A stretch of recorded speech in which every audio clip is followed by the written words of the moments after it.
लेकिन समाजवादी पार्टी जनता की लड़ाइयाँ लड़ने वाली पार्टी थी, उसको इंसाफ दिलाने वाली पार्टी थी। इधर पिछले वर्षों में मैंने देखा कि ये प्रवृत्तियाँ कुछ कम हुई हैं और जो जिम्मेदार लोग हैं वो ठेकेदारियों में लग गए हैं, धन पैसा कमाने में लग गए हैं।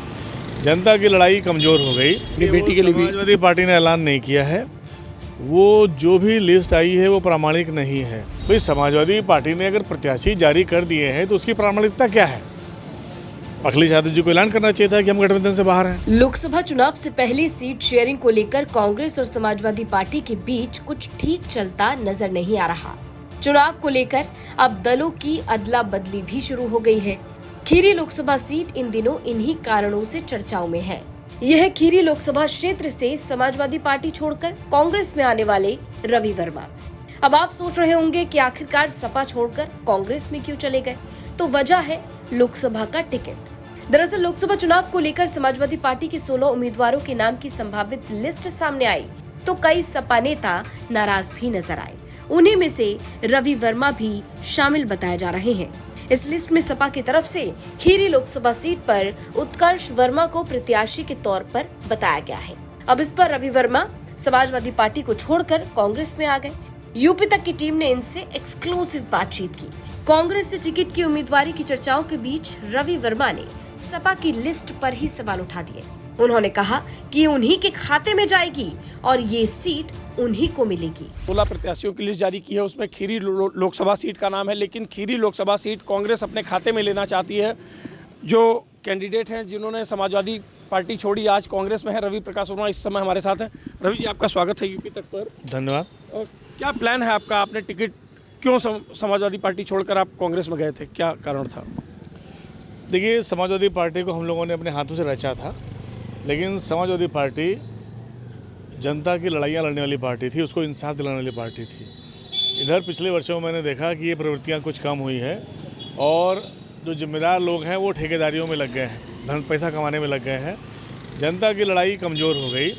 इस विषय में मैंने माननीय अखिलेश जी को बताया भी था, लेकिन पता नहीं किन्हीं कारणों से वो संज्ञान नहीं ले सके। तो मुझे लगा कि मेरे लिए अपमानजनक परिस्थितियाँ बन रही हैं, इसलिए मैंने इस्तीफ़ा दे दिया था।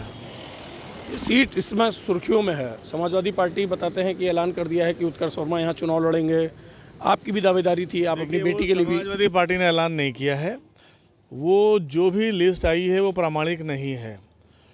मैं आपको बताना चाहता हूँ कि अखिलेश जी ने जो डील इनसे किया था जयंत चौधरी जी से, तो सीधे सीधे बात करके सीटें फाइनलाइज़ की थी और उसके बाद प्रेस कॉन्फ्रेंस किया था। ये लोकसभा के चुनाव है, कोई पंचायत चुनाव नहीं है, तो ये बहुत जिम्मेदारी के साथ में तय किए जाते हैं। उन्होंने बाकायदा प्रेस कॉन्फ्रेंस करके उनको सीटें नियत की थी और उसके बाद लोगों ने काम चालू किया था। तो यही तरीका है किसी भी गठबंधन में काम करने का। तो अभी तक इन्होंने तो कहा नहीं है कि हम गठबंधन से बाहर हैं, लेकिन उसके बावजूद भी एक सूची आई है। इससे ये पता लग रहा है कि वो किन्हीं तत्वों ने उनकी जानकारी से बाहर, अखिलेश यादव की जानकारी से बाहर इस सूची को फ्लोट कर दिया है और जो बीजेपी माइंडेड मीडिया है वो उस चीज़ को लेकर चढ़ दौड़ा है। चारों तरफ एक खबर आ रही है कि समाजवादी पार्टी ने प्रत्याशी जारी कर दिए। भाई समाजवादी पार्टी ने अगर प्रत्याशी जारी कर दिए हैं तो उसकी प्रामाणिकता क्या है? अखिलेश यादव जी को ऐलान करना चाहिए था कि हम गठबंधन से बाहर हैं, उसके बाद में प्रामाणिक मानी जाती हो। तो लेकिन परिस्थितियाँ ऐसी नहीं है, तो अभी भी बात चल रही है और बहुत ही जल्दी इस पर गठबंधन निर्णय लेगा। अखिलेश जी का बयान आया है कि गठबंधन जारी है और गठबंधन से ही लड़ा जाएगा। तो मुझे लगता है ये अच्छी खबर है और जो भी तय होगा उसके हिसाब से हम लोग लड़ेंगे। आप किसको लड़ाएंगे? आप लड़ेंगे या बेटी को मैदान में उतारेंगे? पूर्वी पार्टी को तय करेगी, वो पार्टी तय करेगी। क्या प्लान है कुछ? नहीं, प्लान तो यही, हम लोग अपना काम कर रहे हैं और हमने समाजवादियों से भी कहा है कि जहाँ कहीं आप संघर्ष करो हमको बुलाओ और जहाँ कहीं हम संघर्ष करेंगे हम आपको भी बुलाएंगे, सहयोग कीजिए। दिखाई पड़ना चाहिए कि दो गठबंधन है तो गठबंधन मिलकर लड़ रहा है। अगर आपको टिकट मिलता है कांग्रेस कैसे मुचैठा लेंगे? क्योंकि नरेंद्र मोदी का नाम है, दूसरी तरफ राम मंदिर का भी प्राण प्रतिष्ठा हो गई है, वो दोनों चीज़ों को लेकर वोट मांगेंगे, कैसे निपटेंगे आप दोनों से? देखिए, राम मंदिर जब तक अधूरा था तब तक मुद्दा था, अब तो बन चुका, अब तो भगवान मिल गए, अब क्या चाहिए? जनता को उसके भगवान मिल चुके हैं और अब वो मोदी को देखना चाहती है कि मोदी ने इस देश को कैसे बर्बाद किया है। कोई दिक्कत नहीं। लड़ाई कांटे की होगी क्या?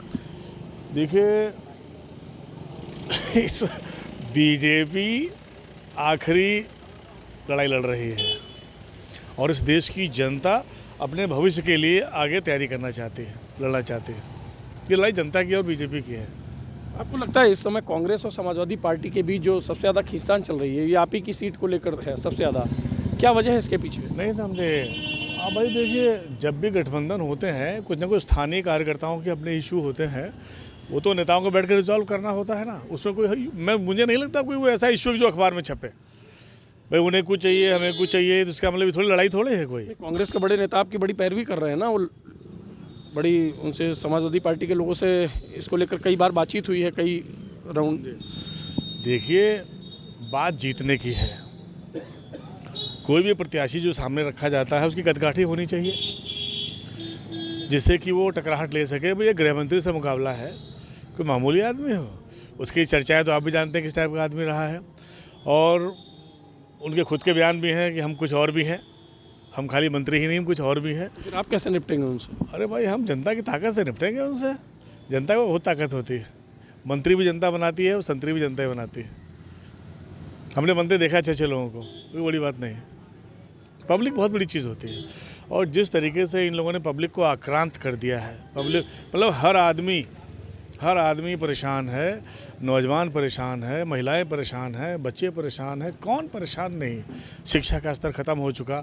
जो लोग इस देश को विकसित भारत बनाना चाहते हैं उन्होंने बजट में ऐलान नहीं किया कि हम सबसे ज़्यादा खर्चा शिक्षा पर, स्वास्थ्य पर और रोज़गार पर करेंगे।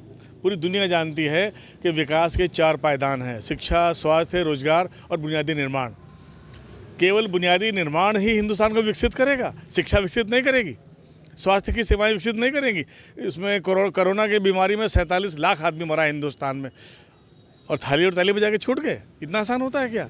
अभी WHO की नोटिस आ रही है कि लगता है कि नए संस्करण से 2 करोड़ आदमियों की मौतें होनी है। कहाँ है बजट के अंदर प्रावधान? बजट के प्रावधान क्या है? और नौकरियाँ, मतलब आप देख लीजिए पूरे हिंदुस्तान की पूंजी केवल कर्जे का ब्याज देने में जा रही है। जनता चूसी जा रही है बुरी तरीके से, और जो कर्जे ले लिए हैं वर्ल्ड बैंक के उसका ब्याज तक नहीं पूरा कर पा रहे हैं लोग। सारी सरकार इसी में लगी पड़ी है। तो भाई हम कब तक लूटे जाएंगे, कब तक चूसे जाएंगे? चमड़ी उतार लें, खाल उतार लें, खून निकाल लें, क्या चाहते हैं लोग हमारा आकर? जनता का लड़ाई बड़ी संगीन है। आप देखिएगा, लड़ाई को मुकाम पर आने दीजिए। अभी तो आदमी देख रहा है, जब तक कार्यपालिका के हाथ में नाजायज शक्तियाँ हैं तब तक तो ये कायम है। अभी तो आपको इलेक्शन कमीशन के हाथ में कहानी जाएगी, उस दिन आप देखिएगा। आपको क्या ईडी से डर लग रहा है क्या?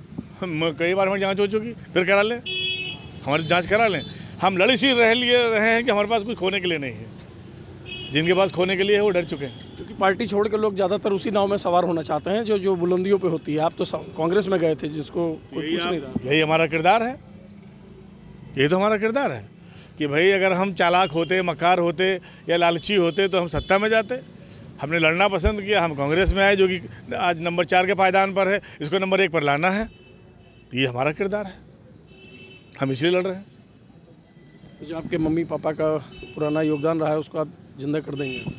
देखिए उन्होंने इस जनपद की सेवा की थी। इस जनपद को हमारे पिताजी ने और माताजी ने अपने हाथों से रचा है।